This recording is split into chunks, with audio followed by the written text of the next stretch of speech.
الحمد للہ رب العالمین والصلاة والسلام علی نبینا محمد وعلی آلہ وصحبہ اجمعین اما بعد۔ قال تعالی ان اللہ وملائکتہ یصلون علی النبی یا ایہا الذین آمنوا صلوا علیہ وسلموا تسلیما۔ بے شک اللہ تعالیٰ اور اس کے فرشتے نبی علیہ الصلاۃ والسلام پہ صلاۃ بھیجتے ہیں۔ اے ایمان والو، تم بھی نبی علیہ الصلاۃ والسلام پہ صلاۃ بھیجو اور سلام پڑھو۔ نبی علیہ الصلاۃ والسلام کے ہمارے اوپر احسانات بہت زیادہ ہیں۔ آپ کے ذریعے ہمیں پتہ چلا کہ ہمارا خالق کون ہے، ہمارا مالک کون ہے، ہمارا رازق کون ہے۔ آپ کے ذریعے ہمیں پتہ چلا کہ نبی علیہ الصلوۃ والسلام سے پہلے کون کون نبی آ چکے ہیں، ان کی تعلیمات کیا تھیں، پہلے انسان کون تھے، انہیں جنت سے نیچے کیوں اتارا گیا،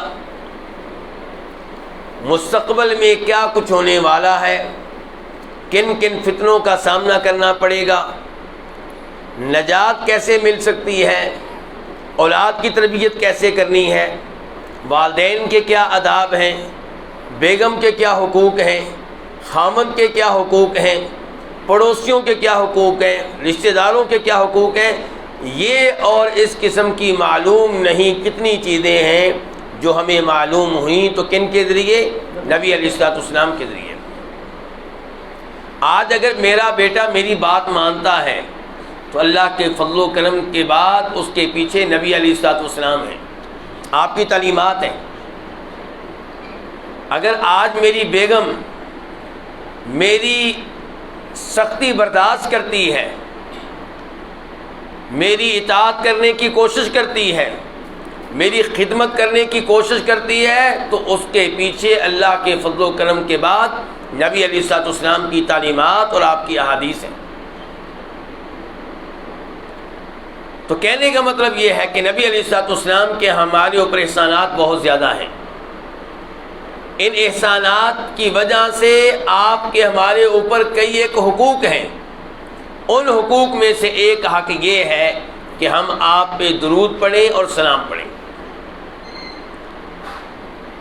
اللہ رب العزت نے اس امر کا حکم اس آیت میں دیا ہے جو میں نے آپ کے سامنے تلاوت کی ہے، اور اللہ نے آغاز یہاں سے کیا ہے کہ یہ کوئی معمولی عمل نہیں ہے، یہ وہ عظیم عمل ہے کہ جس کے بارے میں میں بتا رہا ہوں کہ یہ میں بھی کرتا ہوں۔ میں بھی نبی علیہ الصلوۃ والسلام پہ صلاۃ پڑھتا ہوں، میرے فرشتے بھی نبی علیہ الصلوۃ والسلام پہ صلاۃ پڑھتے ہیں۔ نبی علیہ الصلوۃ والسلام بھی عظیم، اور آپ پہ صلاۃ بھیجنے والا اللہ بھی عظیم، اور اللہ کے فرشتے جو آپ کے لیے صلاۃ پڑھتے ہیں وہ بھی عظیم۔ تو اس سے اندازہ لگایا جا سکتا ہے کہ یہ عمل کتنا عظیم ہے۔ اس عمل میں سستی نہیں ہونی چاہیے۔ نبی علیہ الصلوۃ والسلام نے صلاۃ کیسے پڑھنی ہے، الفاظ کیا ہوں گے یہ بھی بتا دیا، نہ پڑھیں تو کیا ہوگا یہ بھی بتا دیا، کن مواقع پہ خصوصی طور پہ اس کا اہتمام کرنا چاہیے وہ مواقع بھی بتا دیے۔ تو اس موضوع پہ چند امور میں آپ کے سامنے رکھنا چاہوں گا۔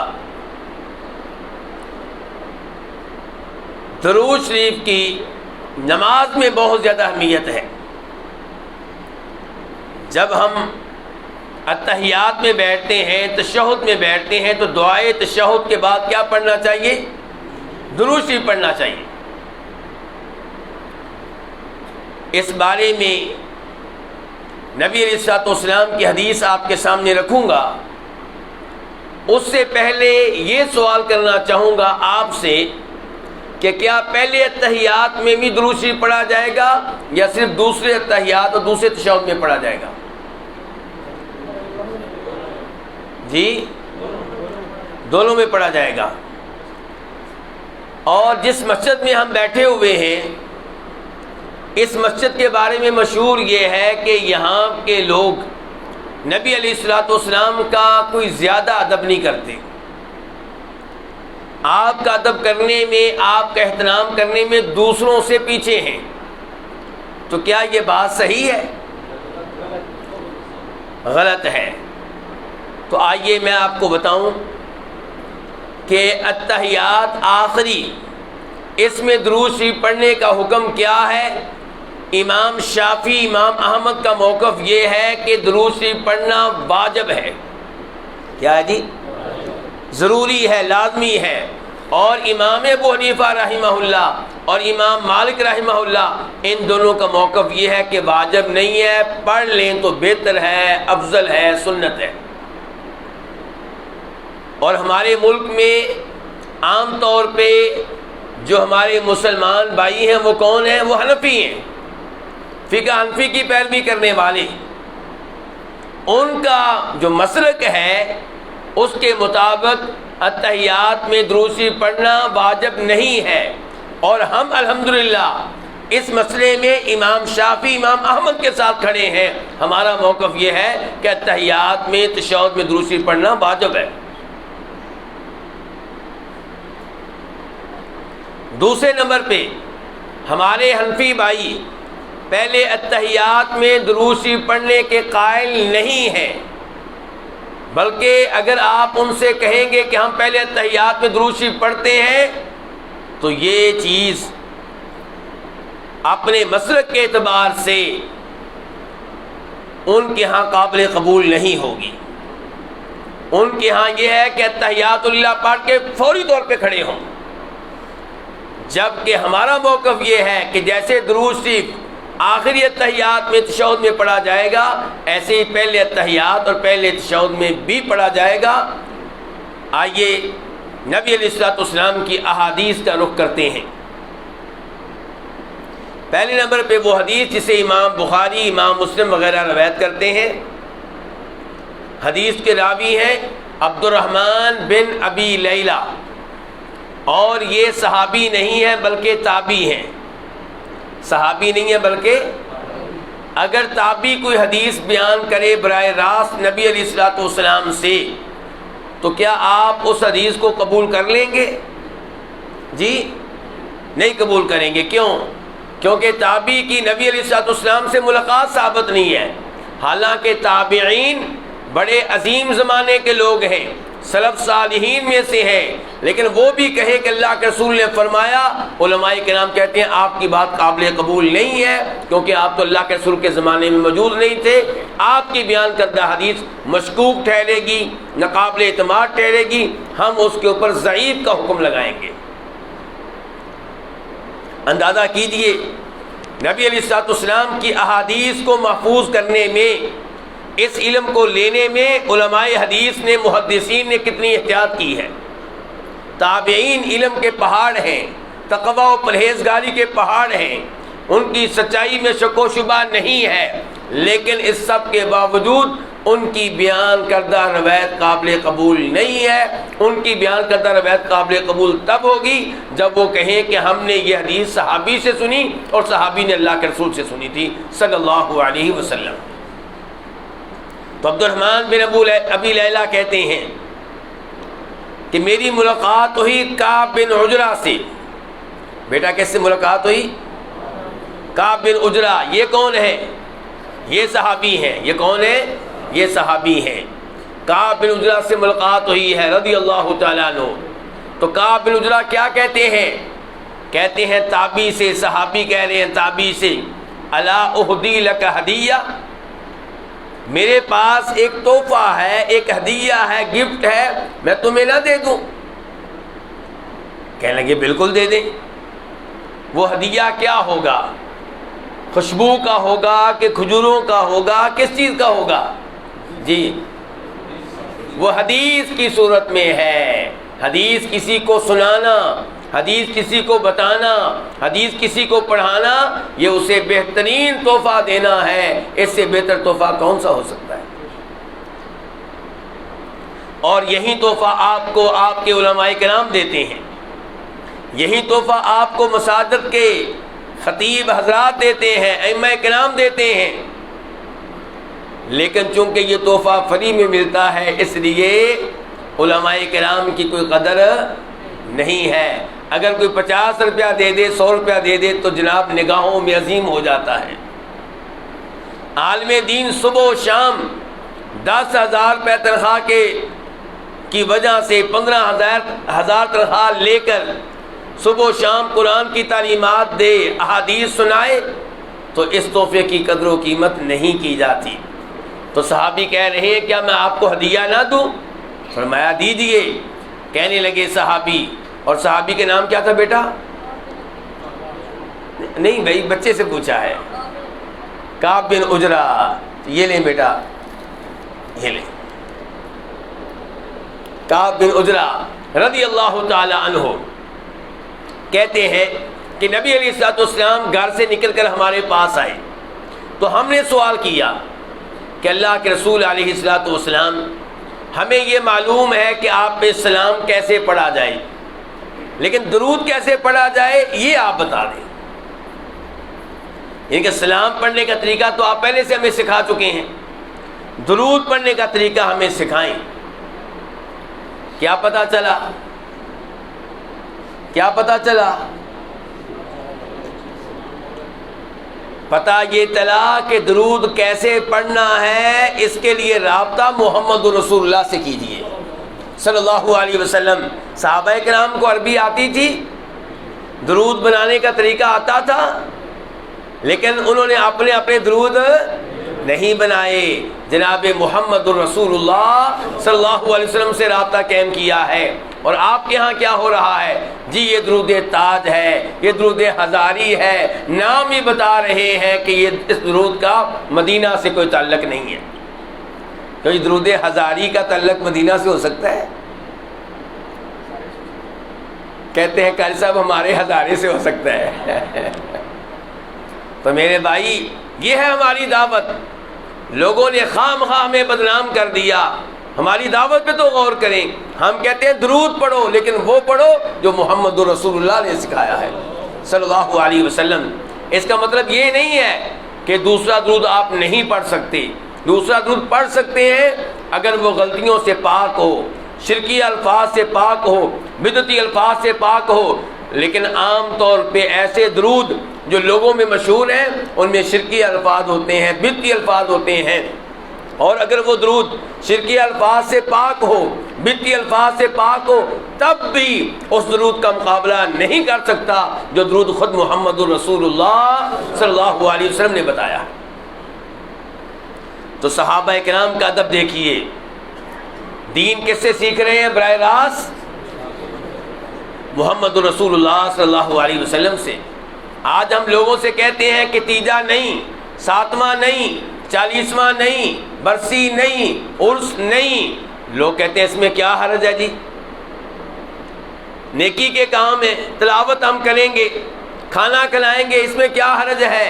ہم کہتے ہیں حرج یہ ہے کہ آپ نے یہ نئے طریقے ایجاد کیے ہیں جو نبی علیہ الصلوۃ والسلام نے نہیں بتائے، جو صحابہ کرام نے اختیار نہیں کیے، جن پہ تابعین تبع تابعین نے عمل نہیں کیا، 4 اماموں نے بھی ان پہ عمل نہیں کیا، شیخ عبدالقادر جیلانی رحمہ اللہ بھی ان سے دور ہیں۔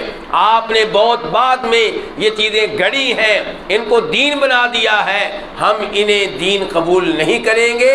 یہ آپ کے بنائے ہوئے طریقے ہیں، ان کا محمد رسول اللہ صلی اللہ علیہ وسلم کے دیے ہوئے دین سے کوئی تعلق، کوئی واسطہ نہیں۔ تو درود بتائیے ہمیں، تو آپ نے کہا یوں کہا کرو، اللہم صلی علی محمد وعلی آل محمد کما صلیت علی ابراہیم وعلی آل ابراہیم انک حمید مجید، اللہم بارک علی محمد وعلی آل محمد کما بارکت علی ابراہیم وعلی آل ابراہیم انک حمید مجید۔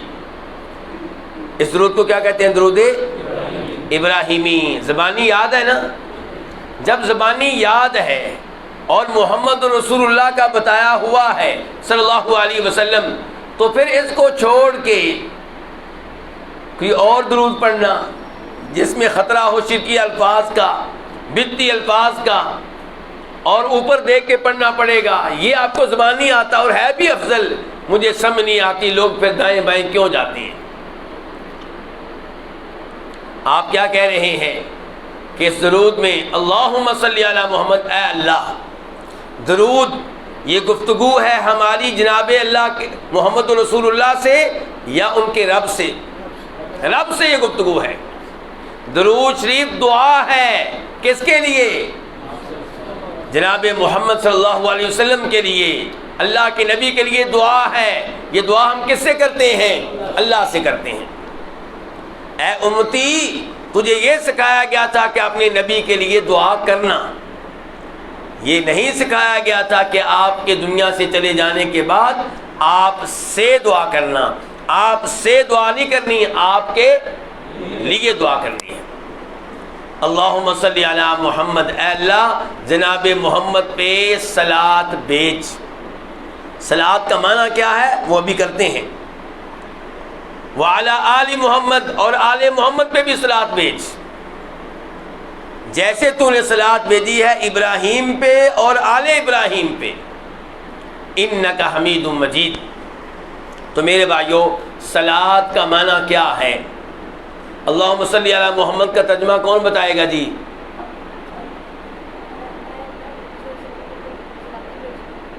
سلامتی بھیج. بیٹا آپ نے کوشش کی، مجھے بہت خوشی ہوئی، بڑے اعتماد کے ساتھ. اللہ آپ کے علم و عمل میں برکتیں ڈالے. لیکن اس بار آپ کا جواب ٹھیک نہیں نکلا، لیکن کوشش کرنے پہ اللہ اجر و ثواب دے گا. اللہ کی رحمت وسیع ہے. ہم کنجوس لوگ ہیں، ہم آپ کو ٹافی دینے کے لیے بھی تیار نہیں ہیں، لیکن اللہ تعالیٰ اس کوشش پہ بھی اجر و ثواب دے گا. اس کے خزانے بڑے وسیع ہیں. جی کوئی کون بتائے گا کیا ترجمہ ہے جی اس کا؟ جی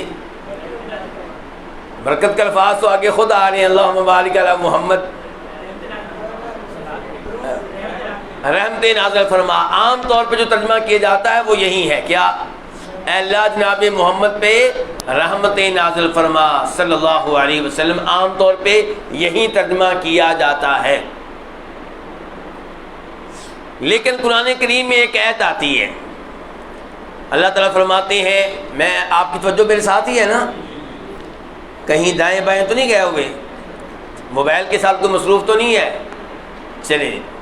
اللہ تعالیٰ کہتے ہیں کہ تمہارے اوپر مصیبتیں آتی رہیں گی، میں تمہیں پریشانیوں میں مبتلا کرتا رہوں گا، تمہارا امتحان لیتا رہوں گا، تمہارے ٹیسٹ ہوتے رہیں گے. یا اللہ ٹیسٹ ہمارے کیسے ہوں گے؟ فرمایا کبھی تمہیں خوف میں مبتلا کروں گا، کبھی بھوک میں مبتلا کروں گا، کھانے کو کچھ نہیں مل رہا، کبھی مال کم ہو جائے گا. ہم اس چکر میں پڑے تھے کہ مال مزید کیسے کمانا ہے، پہلی سیلری بھی گئی.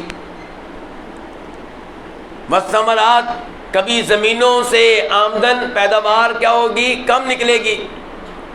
کبھی تمہارے گھر کے کسی نہ کسی فرد کو فوت کر لوں گا. امتحانات کا یہ سلسلہ جاری رہے گا. فرمایا خوشخبری ہے میری طرف سے ان کے لیے جو ان مصائب پہ، ان ازمائشوں پہ صبر کریں گے. اولئک علیہم صلوات من ربہم ورحمہ. فرمایا جو صبر کریں اور مصیبتیں آنے پہ انا للہ و انا الیہ راجعون پڑھیں، شکوہ نہ کریں، اللہ کے فیصلے پہ اعتراض نہ کریں، واویلا نہ کریں، ماتم نہ کریں، نوحہ نہ کریں، چیخنے چلانے سے اجتناب کریں. فرمایا یہ وہ لوگ ہیں اولئک علیہم صلوات من ربہم ورحمہ، جن پہ رب کی طرف سے صلاۃ بھی نازل ہوتی ہے اور رحمت بھی نازل ہوتی ہے. اور رحمت، غور کرنا آپ نے، اس کا مطلب ہے صلاۃ کچھ اور ہے، رحمت کچھ اور ہے. تو کیا کہا جا رہا ہے؟ ان پہ صلاۃ بھی نازل ہوتی ہے اور رحمت نازل. رحمت کا لفظ تو خود آ گیا. تو اس لیے صلاۃ کا معنی ویسے رحمت بھی ہوتا ہے، لیکن یہاں پہ کیا ہے؟ یہاں پہ یہ ہے کہ اللہ تعالیٰ کی طرف سے نبی علیہ الصلوۃ والسلام کی شان کو بلند کر دینا، اس میں اضافہ کر دینا، آپ کا تذکرہ خیر فرشتوں کے سامنے کرنا، آپ کی شان بیان کرنا، یہ ہے صلاۃ۔ تو ہم کیا کہتے ہیں؟ اللہم صلی علی محمد، اے اللہ جناب محمد کی شان کو مزید بلند فرما، آپ کے درجات کو مزید بلند فرما، آپ کا ذکر خیر مزید فرشتوں کے سامنے فرما، یہ ہے اللہم صلی علی محمد۔ تو اے اللہ جناب محمد پہ بھی صلاۃ بھیج اور ان کی آل پہ بھی، ان کی آل پہ بھی۔ آل سے کیا مراد ہے جی؟ جی ازواج مطہرات اور ان کی اولاد۔ جواب بہت اچھا ہے۔ اب جواب کی خاطر ٹافی کے لیے آپ کو آنا پڑے گا، انعام ہوتا ہے۔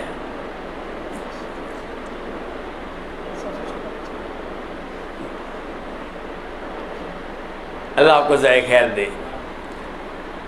دیکھیں درود شریف کی ایک حدیث اور بھی آتی ہے، وہ بھی بخاری میں ہے، اس کے راوی کعب بن عجرہ نہیں ہیں، اس کے راوی ہیں ابو حمید ساعدی، ابو حمید ساعدی۔ ان کی حدیث میں یہ آیا ہے کہ اللہم صلی علی محمد وعلی ازواجہ وذریتہ، اے اللہ جناب محمد پہ صلاۃ بھیج اور ان کی بیویوں پہ بھی اور ان کی اولاد پہ بھی۔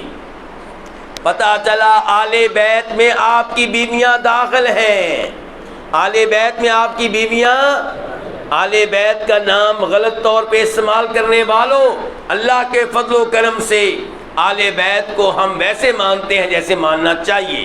تم نے تو آل بیت ویسے ہی کم کر دیے، تم نے آپ کے چچا عباس کو بھی نکال دیا، تم نے جناب علی کے بھائیوں جعفر کو بھی نکال دیا، عقیل کو بھی نکال دیا، بیویوں کو بھی نکال دیا، تم نے تو اس کا معنی ہی بہت محدود کر دیا۔ جبکہ صحیح بات یہ ہے آل بیت میں، آل محمد میں صلی اللہ علیہ وسلم آپ کی بیویاں داخل ہیں۔ نمبر 2 آپ کی اولاد داخل ہے۔ نمبر 3 آپ کے مسلمان چچا اور آپ کے چچاؤں کی مسلمان اولاد بھی آل بیت میں داخل ہے۔ تو آل بیت کے کتنے گروپ ہو گئے؟ 3، بیویاں، اولاد اور مسلمان چچا اور چچاؤں کی مسلمان اولاد، یہ سب آل بیت ہیں۔ تو عباس رضی اللہ عنہ آپ کے چچا کن میں سے ہیں؟ آل بیت میں سے۔ آپ کے چچا ابو طالب کن میں سے ہیں؟ چچا نہیں ہے، مسلمان نہیں ہے، اس لیے آل میں داخل ہونے کے اعزاز سے محروم ہو گئے۔ جناب علی آل بیت میں سے ہے، کیوں؟ داماد ہونے کی وجہ سے کہ چچا کے بیٹے ہونے کی وجہ سے؟ چچا کے بیٹے ہونے کی وجہ سے۔ داماد تو جناب عثمان بھی ہیں لیکن وہ آل بیت میں سے نہیں ہے کیونکہ وہ چچا کے بیٹے نہیں ہیں۔ تو جب جناب علی اس لیے آل بیت میں سے ہیں، چچا کے بیٹے ہیں، تو جعفر بھی پھر آل بیت میں سے ہیں، عقیل بھی آل بیت میں سے ہیں، سیدہ عائشہ آل بیت میں سے ہیں، سیدہ حفصہ آل بیت میں سے ہیں، سیدہ خدیجہ آل بیت میں سے ہیں، سیدہ سودا آل بیت میں سے ہیں، یہ سب آل بیت میں سے ہیں۔ تو اللہم صلی علی محمد وعلی آل محمد، اے اللہ صلاۃ بھیج جناب محمد پہ اور جناب محمد کی آل پہ، یعنی کہ آپ کی بیویوں پہ، آپ کی اولاد پہ، آپ کے مسلمان چچاؤں پہ، آپ کے چچاؤں کی مسلمان اولاد پہ۔ کما صلیت علی ابراہیم وعلی آل ابراہیم انک حمید مجید۔ بڑا اہم سوال آنے لگا ہے، پتہ چلے گا کون عقل مند ہے۔ ویسے تو آپ سارے عقل مند ہیں لیکن زیادہ کون ہے؟ زیادہ کون ہے؟ آج پتہ چلے گا کہ آپ نے جو اسکول کی تعلیم حاصل کی تھی وہ کام آتی ہے کہ نہیں آتی۔ سوال یہ ہے، اور میرے خیال میں 1-2 سال پہلے میں یہ سوال اسی مسجد میں کر چکا ہوں پہلے بھی، اور جواب بھی اس کا دے چکا ہوں۔ آپ نے کسی کا حسن و جمال بیان کرنا ہو تو آپ کیا کہتے ہیں کہ یہ تو چاند ہے۔ یہ کیا ہے؟ چاند کیوں کہتے ہیں آپ اس کو؟ حالانکہ وہ تو انسان ہے۔ آپ انسان کو چاند کیوں کہہ رہے ہیں جی؟ تشبیہ دیتے ہیں۔ آپ کیا دیتے ہیں؟ لیکن جب آپ انسان کو چاند کہتے ہیں تو آپ یہ کہنا چاہتے ہیں کہ اصل خوبصورت انسان نہیں ہوتا، کون ہوتا ہے؟ چاند۔ لیکن یہ والا انسان جو ہے یہ چاند کی طرح ہے خوبصورتی میں۔ تو جس کے ساتھ تشبیہ دی گئی وہ کیا ہے؟ چاند، یعنی کہ مشبہ بھی۔ اور جس کو تشبیہ دی گئی وہ کون ہے؟ انسان۔ تشبیہ کس معاملے میں دی گئی؟ حسن و جمال میں۔ تو ضروری ہے کہ مشبہ بھی اس خوبی میں اس سے آگے ہو جس کو آپ تشبیہ دے رہے ہیں، جس کے ساتھ تشبیہ دے رہے ہیں اس کو آگے ہونا چاہیے اس خوبی میں۔ جب آپ کسی کے بارے میں کہتے ہیں یہ تو شیر ہے، تو آپ یہ کہنا چاہتے ہیں کہ اصل بہادر کون ہوتا ہے؟ شیر۔ یہ انسان ہو کر شیروں سے ملتا جلتا ہے بہادری میں، تو پھر اصل بہادر کون ہوا؟ انسان کے شیر؟ شیر۔ تو شیر بہادری میں آگے ہوگا، چاند خوبصورتی میں آگے ہوگا۔ اور یہاں پہ ہم کیا کہہ رہے ہیں دیکھیے گا ذرا، کہ اے اللہ جناب محمد پہ، آل محمد پہ صلات ایسے بھیج جیسے تو نے ابراہیم اور آل ابراہیم پہ بھیجی ہے علیہم الصلاۃ والسلام۔ اچھا آپ بتائیے نبی علیہ السلام آگے ہیں کہ ابراہیم علیہ السلام آگے ہیں؟ کون آگے ہیں؟ نبی علیہ السلام۔ تو پھر کیوں کہہ رہے ہیں کہ جناب آپ پہ اے اللہ صلات ایسے بھیج جیسے تو نے صلات بھیجی ہے ابراہیم اور آل ابراہیم پہ؟ اس کا مطلب تو یہ ہوا کہ ابراہیم آل ابراہیم آگے ہیں، جیسے چاند آگے ہے، شیر آگے ہے، تو ایسے ہی پھر یہاں پہ ابراہیم اور آل ابراہیم علیہم الصلاۃ والسلام وہ آگے ہوئے، اور نبی علیہ السلام اس کے لحاظ سے پیچھے ہوئے۔ اب اس اشکال کا ازالہ کون کرے گا؟ اس کا جواب کون دے گا؟ اور میں کہہ چکا ہوں کہ اس مسجد میں نے اس موضوع پہ گفتگو کی تھی۔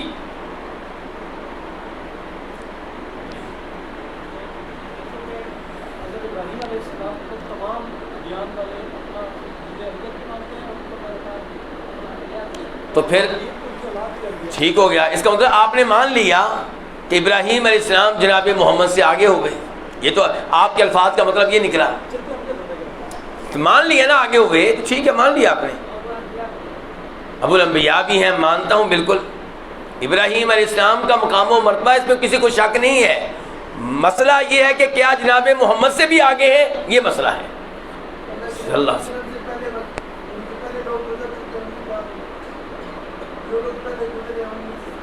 جی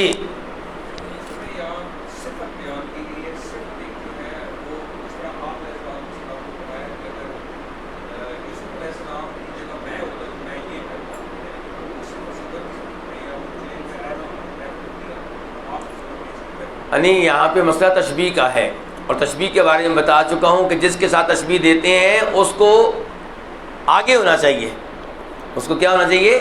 آگے ہونا چاہیے۔ اس لحاظ سے ابراہیم علیہ السلام آگے لگ رہے ہیں، یہاں درود شریف سے یہ لگتا ہے، جبکہ عقیدہ ہمارا یہ ہے کہ جناب محمد سب سے آگے ہیں صلی اللہ علیہ وسلم۔ چلیں میں پھر جواب جی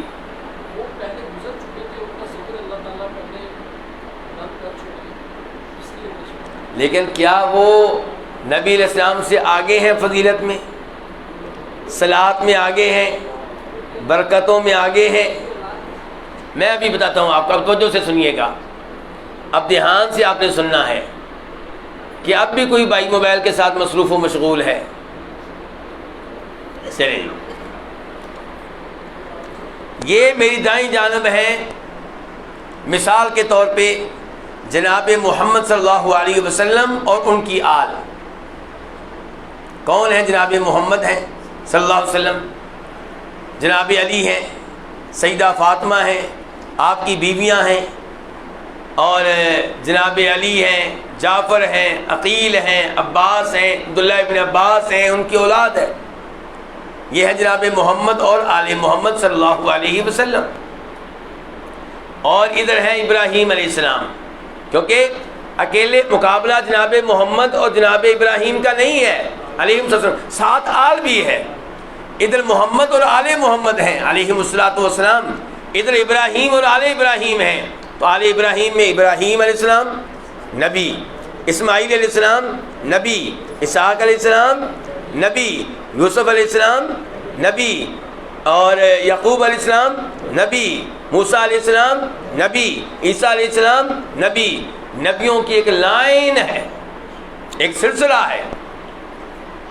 تو اب پھر بتائیے اب پلڑا کن کا باری ہوا؟ بھول گئے ہیں آپ، بھول گئے ہیں. کبھی تو آپ کہا کرتے ہیں کہ ایک پلڑے میں جناب محمد ہوں، دوسرے پلڑے میں پوری دنیا ہو، تو نبی علیہ السلام کا پلڑا بھاری ہے. ابھی آپ نے چند نبیوں کے نام سنے تو آپ مان گے کہ نبی پلڑا بھاری ہے. ہاں یہ ہے جواب، یہ ہے جواب. اس پلڑے میں آل ابراہیم میں جناب محمد بھی کھڑے ہیں. اور سمجھیے بات، ادھر ہے نبی علیہ السلام اور آپ کی آل، اور ادھر آپ اکیلے ہیں نبیوں میں، اور ادھر سلسلہ ہے نبیوں کا، اور اس سلسلے میں جناب محمد بھی موجود ہے، وہ بھی آل ابراہیم میں سے ہیں. تو اب ابراہیم اور آل ابراہیم آل محمد پہ اس لیے آگے نکل گئے کہ ان کے ساتھ خود جناب محمد بھی ہے، اور پھر ابراہیم اور اسماعیل اور اسحاق اور یعقوب اور موسیٰ اور عیسیٰ ایک سلسلہ ہے. تو اب پتہ چلا کہ واقعی یہ پلڑا بھاری ہوا کس کی وجہ سے؟ جناب محمد صلی اللہ علیہ وسلم کی وجہ سے. تو اب یہ جواب یاد رہے گا کب تک؟ پہلا تجربہ تو میرا ناکام ثابت ہوا ہے. چلیے جی، تو اب دیکھیے، اے اللہ صلاۃ بے جناب محمد پہ اور ان کی آل پہ، جیسے تو نے صلاۃ بھیجی ہے ابراہیم پہ اور ان کی آل پہ علیہم الصلاۃ والسلام. انک حمید مجید، یقیناً تو قابل تعریف ہے اور تو بزرگی والا ہے. حمید، دیکھیں ایک لفظ ہوتا ہے محمود. کیا لفظ ہوتا ہے؟ وہ جس کی تعریف کی جائے. تو یہاں پہ یہ نہیں کہا گیا انک محمود کہ بے شک تو تعریف کیا گیا ہے، بلکہ کہا گیا انک حمید. کیوں میرے بھائیو؟ حمید وہ ہوتا ہے جو قابل تعریف ہے، جس کے اوصاف، جس کی خوبیاں، جس کے کمالات اس بات کا تقاضا کرتے ہیں کہ اس کی تعریفیں کی جائیں. اب دنیا تعریفیں کرے یا نہ کرے، وہ حمید ہے. سمجھے ہیں؟ اللہ تعالیٰ کیا ہے؟ حمید ہے. یعنی کہ فرض کرتے ہیں کہ دنیا کہتی ہے ہم نے اللہ کی تعریف نہیں کرنی، نہ کرے وہ پھر بھی حمید ہے. حمید وہ ذات جس کی ایسی خوبیاں، ایسے کمالات، ایسے اوصاف ہیں جن کی وجہ سے اس کی تعریف بنتی ہے، کوئی کرے یا نہ کرے. انک حمید مجید، وہ حمید ہے اور بزرگیوں والا ہے. اللہم بارک علی محمد، اے اللہ جناب محمد پہ برکتیں نازل فرما، آپ کی آل پہ برکتیں نازل فرما، جیسے تو نے ابراہیم اور آل ابراہیم علیہم الصلوۃ والسلام پہ برکتیں نازل کی ہیں. بے شک تو قابل تعریف ہے، بزرگی والا ہے. یہ درود جس کا میں نے ابھی ترجمہ کیا ہے، نبی علیہ الصلوۃ والسلام بتا رہے ہیں. اور اس حدیث کا راوی کون سے صحابی ہیں؟ اس حدیث کے راوی بیٹا آپ بعد میں آئے تو بیٹا کیوں بعد میں آئے؟ یہ بھی تو مسئلہ ہے نا. آپ کی پھر غیر حاضری لگی ہے اور قاری صاحب سن رہے ہیں کہ میرا بھتیجا موجود نہیں تھا. ہاں جی،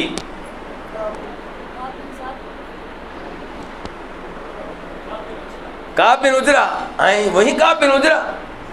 یہ تو میں نے اس لیے کہا ہے تاکہ آپ کو یاد رہے کہ کیا موضوع چل رہا ہے، کون سی حدیث چل رہی ہے. کہیں درمیان میں کافی باتیں آگے کہیں آپ بھول نہ چکے ہوں. اچھا آپ دیکھیے، توجہ چاہوں گا آپ کی. اس حدیث کے شروع کے الفاظ یہ ہیں کہ صحابہ کرام کہتے ہیں کہ اللہ کے رسول آپ پہ سلام کیسے پڑھنا ہے یہ تو ہم آپ سے سیکھ چکے ہیں. درود بتا دیجئے. جو سلام اللہ کے رسول نے ان کو سکھایا تھا وہ کس موقع پہ پڑھنے کے لیے سکھایا تھا؟ نماز میں، تحیات میں. اس کا مطلب یہ ہے کہ درود شریف بھی اسی موقع کے لیے سیکھا جا رہا ہے، نماز کے لیے. اگرچہ نماز کے علاوہ بھی پڑھنا چاہیے، لیکن اس موقع پہ جو سوال ہے اس کا زیادہ تعلق کس سے بنتا ہے؟ نماز سے. اب میں بیان یہ کرنا چاہ رہا ہوں کہ صحیح بات یہ ہے کہ درود شریف نماز میں اتحیات میں پڑھنا کیا ہے؟ واجب ہے۔ اس کی دلیل دینا چاہ رہا ہوں۔ امام ترمذی وغیرہ روایت کرتے ہیں فضالہ بن عبید سے۔ کس صحابی کے نام لیا؟ ادھر سے کوئی بزرگ بتائیں گے؟ فضالہ بن عبید۔ اب کافی سارے بزرگوں نے بتا دیے، اب انعام تو گیا۔ فضالہ بن عبید رضی اللہ تعالیٰ عنہ کہتے ہیں کہ نبی علیہ السلام نے ایک آدمی کو دیکھا، وہ نماز میں دعا کر رہا ہے۔ نماز میں کیا کر رہا ہے؟ آپ لوگ نماز میں دعائیں کرتے ہیں کہ نہیں کرتے؟ وہ نماز میں دعا کر رہا ہے تو آپ علیہ السلام نے کہا عجل ھذا، اس آدمی نے جلد بازی سے کام لیا ہے، دعا کرنے میں اس نے کیا کی ہے؟ جلد بازی کی ہے۔ پھر آپ نے کہا اس آدمی سے کہ اذا صلی احدکم، جب تم میں سے کوئی نماز پڑھے، فلیبدأ بتحمید اللہ والثناء علیہ، تو سب سے پہلے اللہ کی تعریفیں بیان کرے، اللہ کے لیے تعریفی کلمات کہے، ثم لیصلی علی النبی، پھر نبی علیہ السلام پہ درود پڑھے۔ آرڈر دے رہے ہیں، حکم دے رہے ہیں، لیصلی، طالب علم یہاں پہ بیٹھے ہیں، علماء تشریف فرما ہیں، یہ جانتے ہیں لیصلی فعل امر ہے، آرڈر کا لفظ ہے، تو نبی علیہ السلام کے آرڈر پہ عمل کرنا کیا ہوتا ہے؟ واجب ہوتا ہے۔ تو آپ کہہ رہے ہیں کہ جب تم اس کو نماز پڑھے تو سب سے پہلے کیا کرے؟ اللہ کی حمد و ثنا بیان کرے، اور یہ الفاظ بتا رہے ہیں کہ گفتگو ہو رہی ہے تشہد کے بارے میں، تحیات کے بارے میں، کہ پہلے اللہ کی تعریفیں، التحیات للہ والصلوات والطیبات، پھر فرمایا میرے اوپر درود پڑھے، پھر فرمایا ثم لیدعو بما شاء، پھر جو چاہیں وہ دعائیں کریں۔ نماز میں دعاؤں کا موقع کب ہوتا ہے؟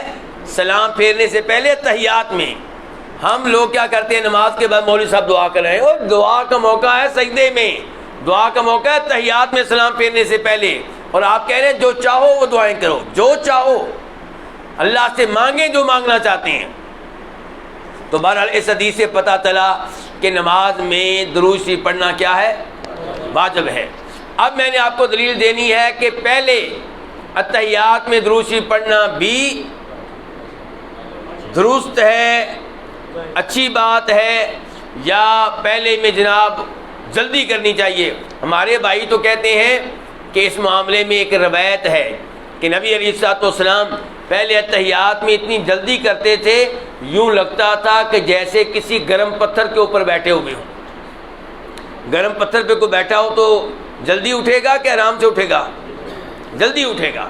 لیکن یہ روایت ضعیف ہے، نبی علیہ السلام سے ثابت نہیں ہے۔ صحیح روایت میں آپ کو بتاتا ہوں نسائی شریف کی، اور راویہ ہیں سیدہ عائشہ۔ راویہ کون ہے؟ سیدہ ام المؤمنین عائشہ رضی اللہ عنہ، ہماری ماں،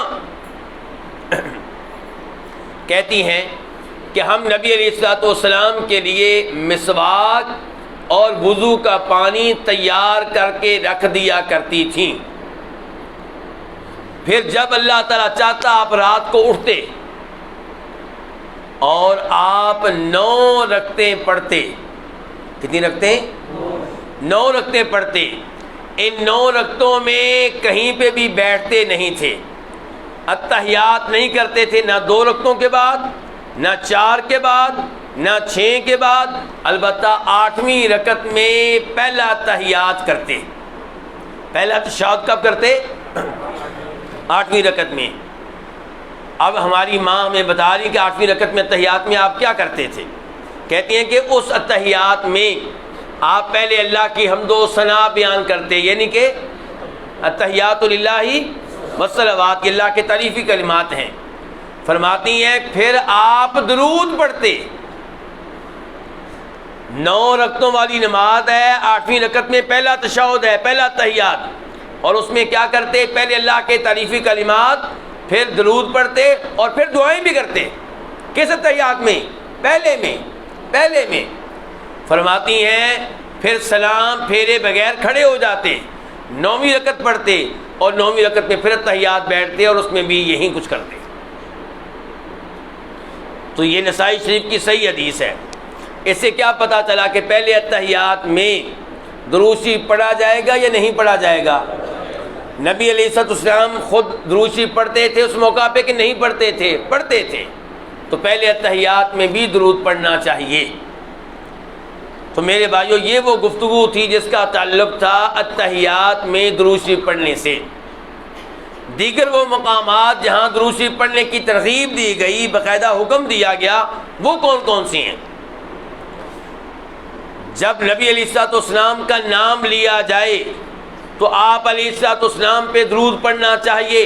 ترمذی شریف کی حدیث ہے، راوی ہیں امیر المؤمنین جناب علی، ہمارے چوتھے خلیفہ راشد۔ وہ کہتے ہیں کہ فرمایا نبی علیہ الصلوۃ والسلام نے، البخیل من ذکرت عندہ فلم یصلی علیہ، کنجوس دیکھنا ہو تو اسے دیکھ لو جس کے سامنے میرا نام لیا جائے اور میرے اوپر درود نہ پڑے۔ یہ آدمی کون ہے؟ بخیل، کنجوس ہے۔ کیوں جی؟ آپ کی کیا عادت ہے؟ آپ کے بچوں کی کیا عادت ہے؟ ویسے اللہ کے نبی کا نام آئے صلی اللہ علیہ وسلم تو کیا کرتے ہیں؟ صاد، کیا لکھتے ہیں؟ ہاں، یعنی کہ درود پڑھنے کا میرے پاس نہ ٹائم ہے نہ لکھنے کا ٹائم ہے، صاد میں نے لکھ دیا بس۔ یہ کون کام کر رہا ہے؟ آپ کے بچے۔ کنجوس ہے کہ پھر سخی ہے آپ کا بچہ؟ جو صلی اللہ علیہ وسلم لکھنے کے لیے تیار نہیں ہے، وہ اللہ تعالیٰ سے کہہ رہا ہے کہ یا اللہ میں نے سواد لکھ دیا، باقی تو خود ہی سمجھ جا، میں پڑھ نہیں سکتا، نہ میں لکھ سکتا ہوں۔ انا للہ و انا الیہ راجعون۔ اور دوسری حدیث میرے بھائیوں، وہ بھی ترمذی شریف کی، روایت کرنے والے جناب ابو ہریرہ، فرمایا نبی کریم صلی اللہ علیہ وسلم نے، اس آدمی کی ناک خاک آلود ہو، وہ ذلیل و رسوا ہو، جس کے سامنے میرا نام لیا گیا اور اس نے میرے اوپر درود نہیں پڑھا۔ ہاں جی، آپ کے بچے کو عزت مل جائے گی؟ جس کے سامنے نام لیا جاتا ہے درود نہیں پڑھتا، متاثر ہو چکا ہے اس مہنگے سکول سے جس میں آپ نے اپنے بچے کو پڑھایا تھا، بیکن اس کا کیا تعلق ہے درود شریف پڑھنے سے؟ لیکن آپ کو اس سے کیا لگے؟ آپ کو تو یہ ہے کہ انگلش انگریزوں والی، لہجہ پورا کن کا؟ انگریزوں والا میرے بچے کا، بلکہ اتنی اچھی انگلش انگریز میں نہیں بول سکتے جتنی اچھی انگلش میرا بچہ بولتا ہے۔ کیا بات ہے! انگلش کی اتنی اہمیت کا شاید انگریزوں کو بھی نہ پتا ہو جتنا ہمیں پتا ہے۔ اتنے فضائل انگلش کے شاید وہ بھی بیان نہ کر سکتے ہوں۔ تو میرے بھائیوں، ایسے اسکولوں میں بھیجیں جن اسکولوں میں بچے کو بھیجنے کے باوجود بچے کے پاس ایمان رہے، دین رہے، تقوی رہے، پرہیزگاری رہے۔ بے حیائی والے ماحول میں بچوں کو بھیجتے ہیں اور پھر کہتے ہیں کہ گھر سے نکل گئی ہے، میرے مشورے کیے بغیر اس نے اپنے دوست سے نکاح کر لیا ہے، پھر بعد میں رونے کا کیا فائدہ؟ ماحول تو آپ نے یہ والا دیا اسے۔ تو میرے بھائیوں، پہلے نمبر پہ یہ تھا کہ تحیات میں درود پڑھنا، دوسرے نمبر پہ میں نے کیا بتایا کب درود پڑھنا؟ جب آپ کا نام لیا جائے صلی اللہ علیہ وسلم۔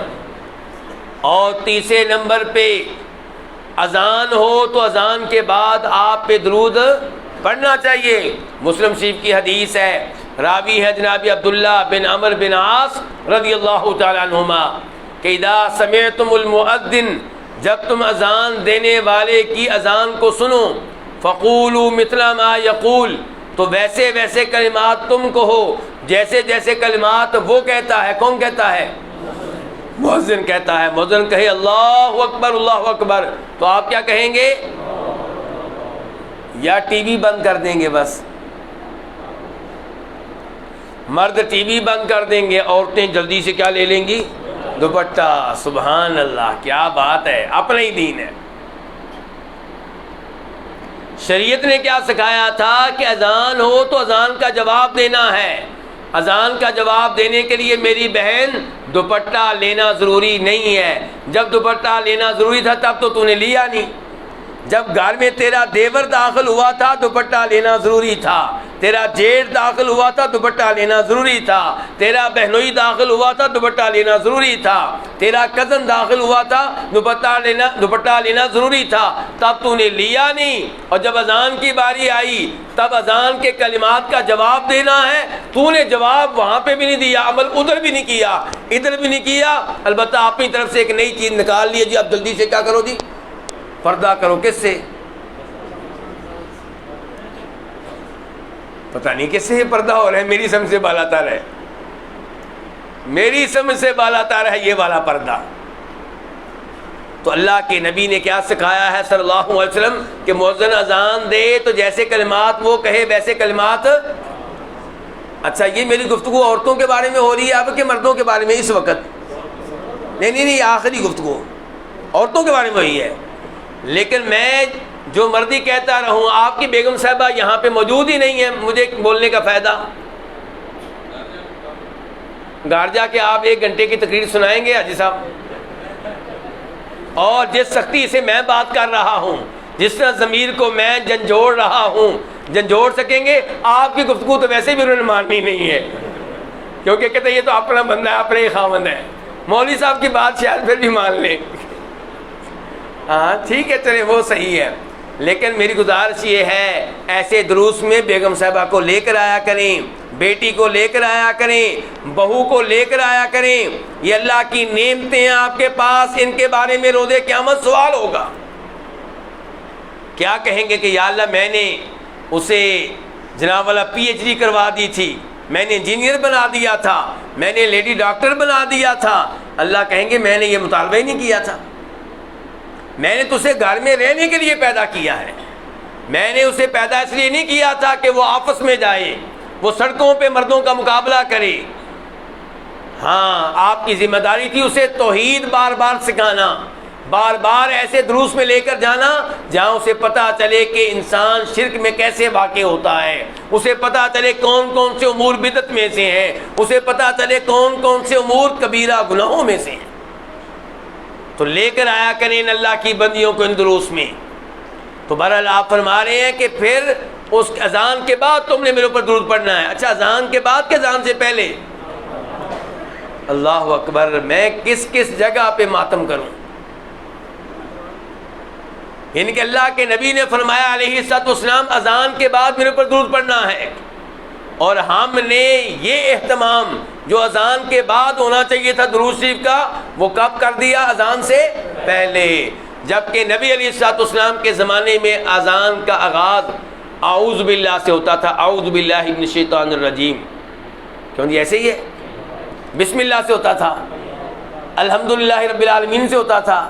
نہیں، اللہ اکبر سے ہوتا تھا، نہ اعوذ باللہ سے، نہ بسم اللہ سے، نہ الحمدللہ سے، اور نہ ہی الصلاۃ والسلام علیک یا رسول اللہ سے۔ اذان کا آغاز ہوتا تھا اللہ اکبر سے۔ ہمیں کیا ہو گیا ہے؟ ہم کیوں اس دین کو تبدیل کرنا چاہتے ہیں جو اللہ کے نبی دے کر گئے تھے صلی اللہ علیہ وسلم؟ ہم کیوں اس دین کو تبدیل کرنا چاہتے ہیں جس پہ صحابہ کرام نے عمل کیا؟ وہ دین ہمیں کیوں نہیں کافی لگتا؟ اس کے اوپر مطمئن کیوں نہیں ہے؟ یہ نئی چیزیں نکالنے کا شوق کہاں سے آ گیا؟ تو میرے بھائی اذان کے بعد درود شریف پڑھنا ہے آپ علیہ الصلوۃ والسلام پہ۔ اور میرے بھائیوں درود شریف کے بہت سے مقامات ہیں، لیکن میں وہ چند بتا رہا ہوں جن کے بارے میں حکم آیا، سختی آئی، ترغیب آئی۔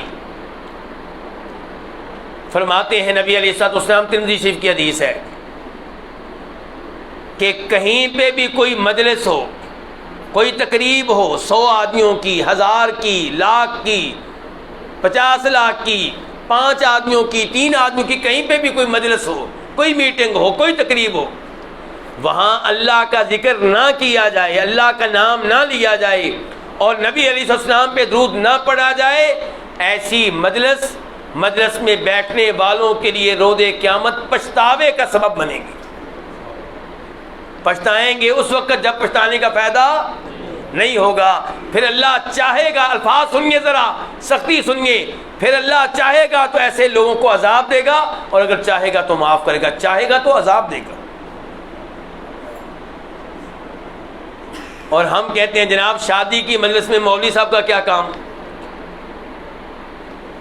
ہم کہتے ہیں میرا ایک ہی بیٹا ہے، میں ساری خواہشیں پوری کروں گا، میری بیگم صاحبہ کی خواہشیں ہیں، 25 سال سے بیچاری خواب دیکھ رہی ہے، یہاں پہ مولوی کا داخلہ بند، یہاں پہ کنجر آئیں گے، اداکار آئیں گے، گلوکار آئیں گے، شیطانی ساز ہوگا اور جوان بچیاں ناچیں گی، یہ شادی ہو رہی ہے کس کی؟ مسلمان گھرانے کی۔